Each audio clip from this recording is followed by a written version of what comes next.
Hello and welcome to our daily devotion where we share this one thing from our revised common lectionary for Tuesday, September the 29th. My name is Pam Maston. I'm one of the associate pastors here at First Presbyterian Church of Fort Lauderdale, and thank you so much for joining me today.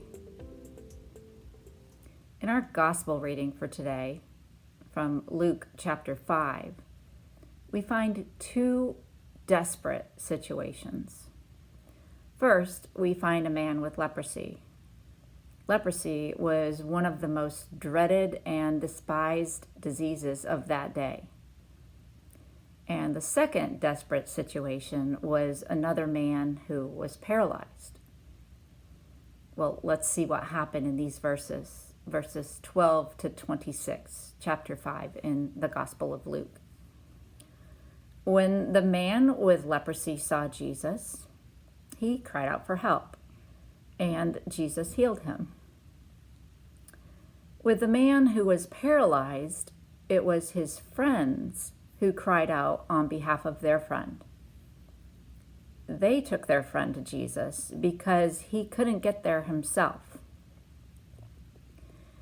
And here in verses 18 and 19, the man who's paralyzed is not isolated and left alone to cope with his disability.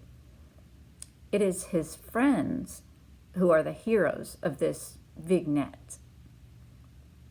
Without his friends, his encounter with Jesus would not have been possible. And guess what? Jesus noticed. In verse 20, Luke writes that their faith, the man and his friends, moved Jesus to forgive and to heal. Jesus recognized that an immobilized man needed help to come to him. Friends, often people come to Christ only with the encouragement of friends and family. This passage beckons us to consider our own healing. I can see how so many people in my life have been the pushes and nudges I needed, and it takes a village. These stories here, the man who had leprosy, the man who was paralyzed, plus the people you know in your circles, your own story, and mine, these are God's stories about hope and faith. It's right here in Luke chapter 5. And the story continues. This one thing for today is that we need each other. We need each other. Think for just a moment about the people in your life who have brought you to right thinking, life-giving and transforming healing.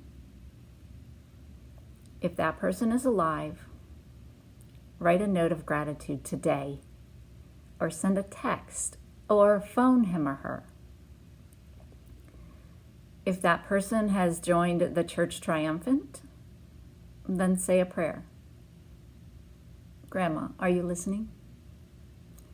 My grandma still nudges me and tries to keep me on track.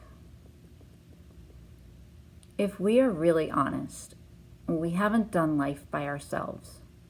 We need each other.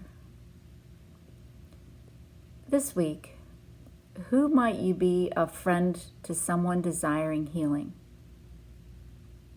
Healing can take many forms. For example, there are many different kinds of support groups: a 12-step group, a bereavement group, a Christian small group, and they all bear witness to the role that friends and faith play in healing. The friends in the gospel are people of faith because they bring their faith to a place of possibility, healing, and transformation. And without the friends, the man would not have been healed or forgiven because he couldn't get to Jesus on his own. Friends, we all need each other.